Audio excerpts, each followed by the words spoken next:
Hello, my dear cherished listeners. Welcome back to our reading room. We are still on the book Navigating the Heart. Who is Dragging You? Written by Dr. Oksupak, who has recognized that knowledge and skill-based education couldn't bring true change to our youth all over the world. So his dream is to bring bright hope and also joy to the youth through mindset education. Today we are still on the second chapter, which talks about desire, and we are about to read the fourth story in the second chapter. More important than a growing economy is the mindset to control oneself. In 1972, President Yang Hi-pak made a revitalization federal law with the rallying slogan being $10 billion in exports and a per capita income of $1,000. At that time, nobody believed that a single person's income could be $1,000. Today, Korea's per capita income exceeds $20,000. Compared to then, we live more than 20 times better. In Ulsan, which has a higher per capita income, it is at $40,000. In Yeongjae Island, I heard it is $30,000. However, are the people of our nation happy? They are not really happy. They have more complaints now, and the rate of people who commit suicide is increasing. It is because as the economy developed, people saw more and wanted more, and their desires began to grow at an alarming rate. A long time ago, mothers lived fine without washing machines, electric rice cookers, refrigerators, or gas ovens. They would carry water pots on their heads, go to the well and draw water, make a fire, and use the water to make rice. They would also do the laundering with their hands, and they would iron with a flat iron. Even though they lived that way, they were relaxed and they had plenty of time to spare and time to speak to their children. When I look at my wife today, she has so many convenient machines that she cannot be compared with my mother. Even so, I don't know why she's so busy. The way in which my wife and I raised our children versus how my son and his wife raised our grandchildren is also quite different. We raised our children in such a way that they would understand the importance of conserving, but my son and his wife raised their children in the midst of abundance. Even so, my daughter-in-law is busier than my wife. As life became more abundant through economic advancement, desires have grown faster than anything else. When the per capita income grows from $10,000 to $20,000, desires reach the levels of $30,000 and $40,000. Desires reach that level, and it is very difficult for the economy to grow at a high speed rate, but desires can grow overnight. Even as people live in the time when most people earn $20,000, if their desires remain at $10,000, then they can be happy buying clothes, a car, and enjoying any kind of food. They would then be happy no matter what they did. However, if they live in a time where they make $20,000, but their desires are at $40,000 or $50,000, then their abilities cannot keep up with their desires.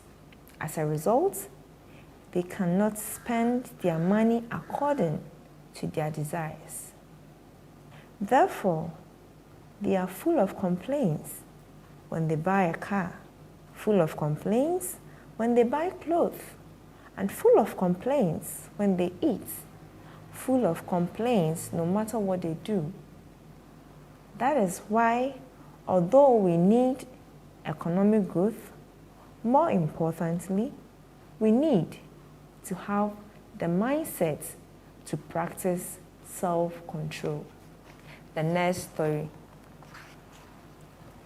Parents need to hold back the heart of wanting to do things for their children, and the children need to break their hearts of asking for things. I learned the world of the heart through the Bible. I have a son and a daughter, and for my children to live happily, I felt I needed to instill within them the heart to control their desires within them. When my children were young, they were satisfied with candy and ice cream.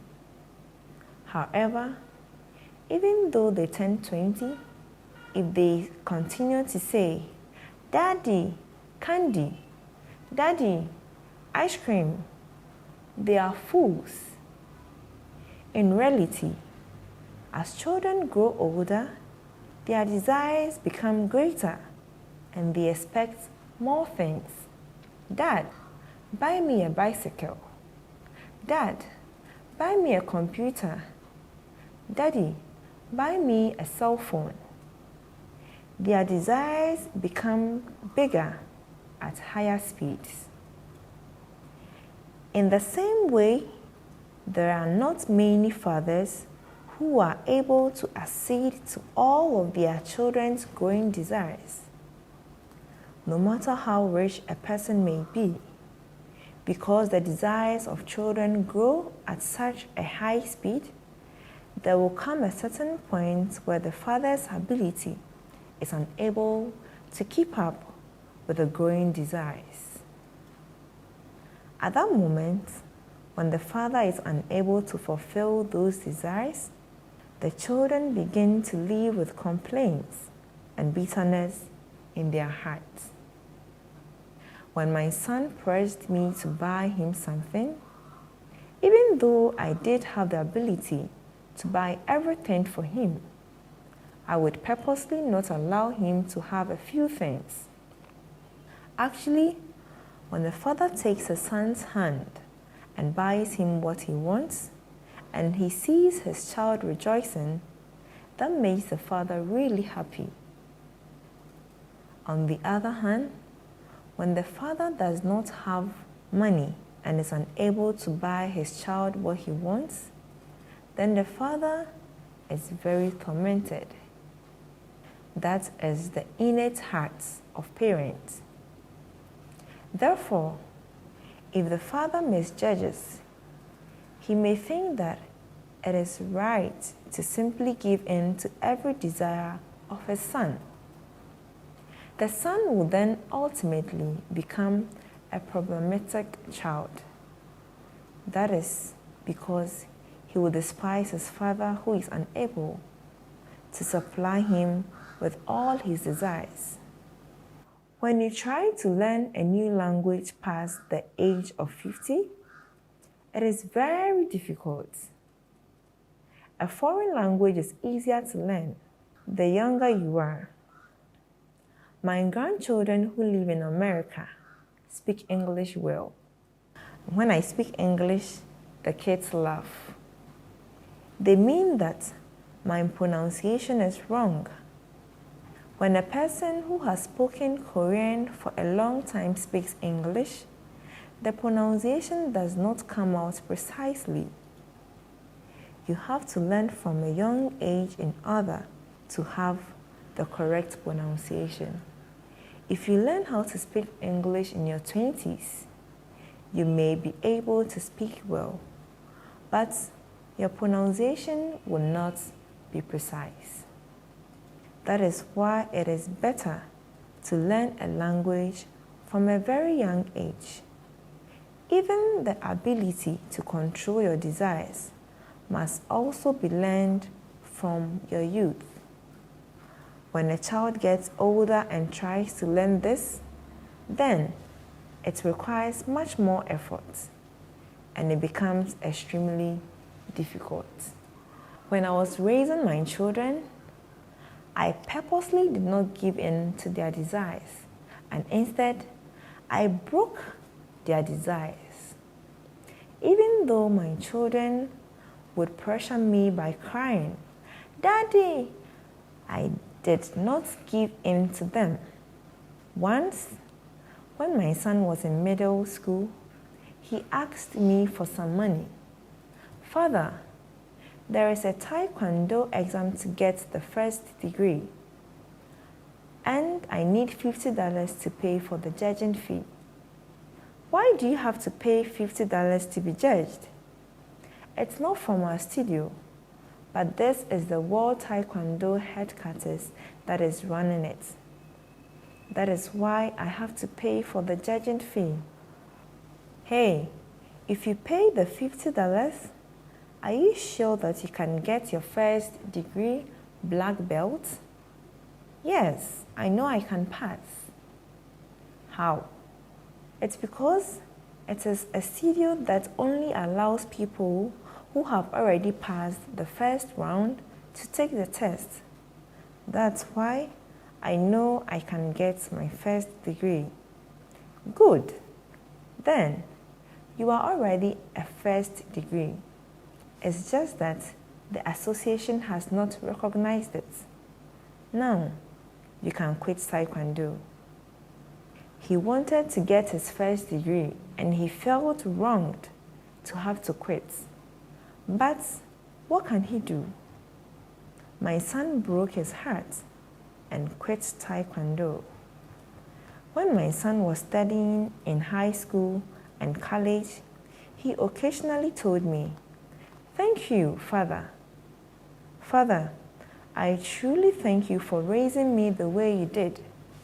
The kids at my school are unable to control themselves, and it is very saddening to see them going through so much just because they are unable to control themselves. Father, if you had not broken my heart, I too could have been that way. I would have just lived doing whatever I wanted." At first, when he heard that his friends in class could go skiing on the weekends, he felt so envious of them. On Sundays, my son had to drive the church shuttle and work all day long at the church. He couldn't go skiing. Most students depart on Saturday and go skiing and return home on Sunday afternoon. The next time, they would go skiing until Monday and come to school on Tuesday. Later on, they would go to school on a Wednesday. In America, no one reprimands students for this kind of behavior. If the teacher demands that the students study, their belief is that such a request could be infringing on the student's personal rights. Instead, they can only say that studying is good. In this way, children who have not received the training to control their minds to get their hands on drugs, and occasionally they are unable to graduate from school. As my son saw this, his heart was thankful towards me.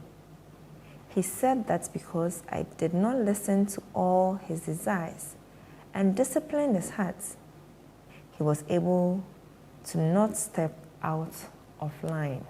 The next story. Even now, you need to learn to break your desires and humble your heart. More than anything else, it is more important for children to learn to break their hearts from an early age.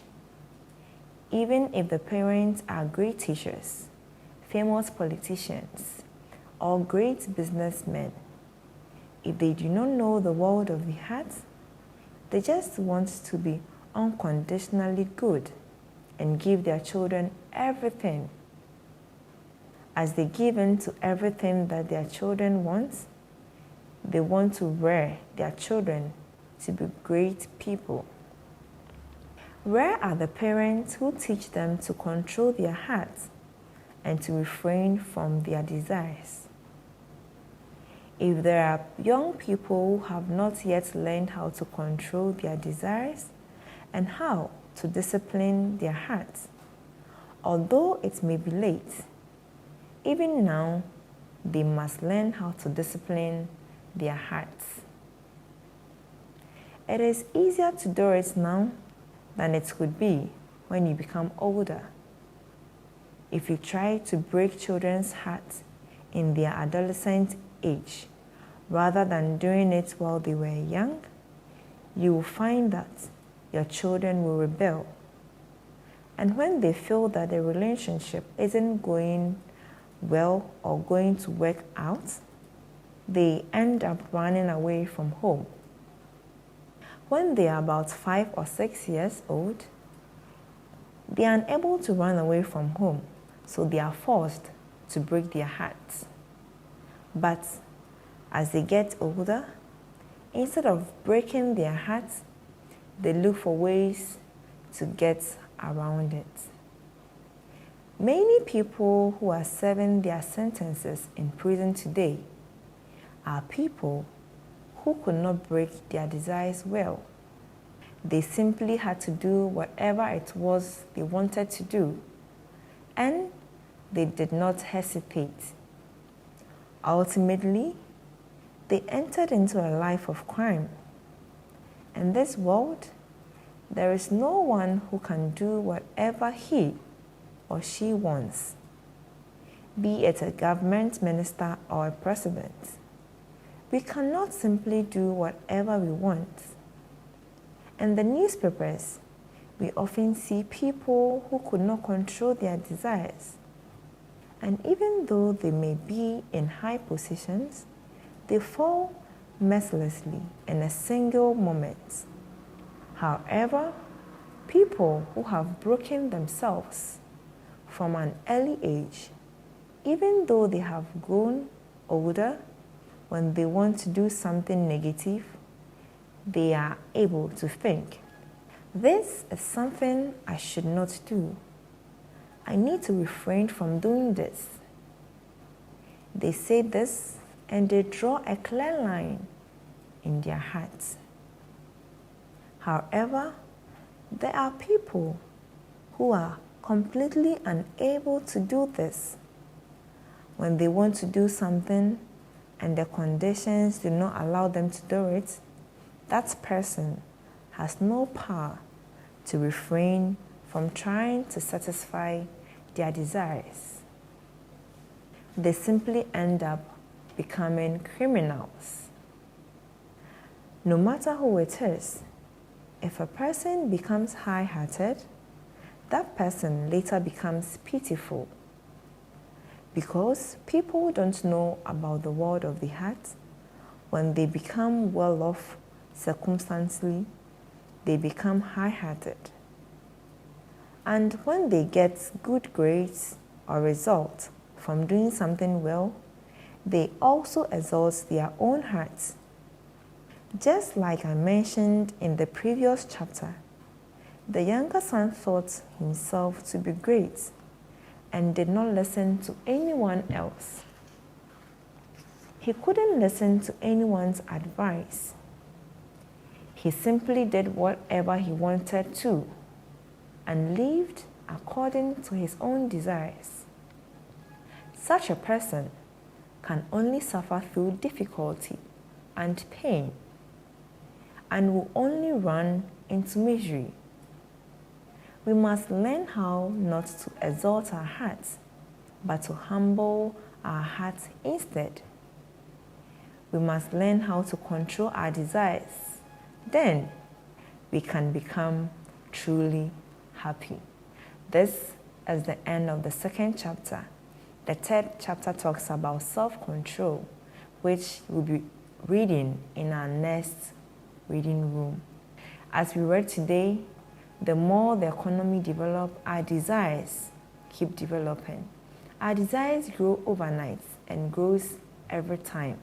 But when we are unable to control and to break this desire, we end up in misery and pain. But when we acquire the training or we acquire the heart to overcome these desires, then we end up living a very happy and peaceful life. So I believe we practice this, and as we read, we will live by it to live a very happy life. Don't forget to like and share to other people. And till we meet again, it's a bye-bye.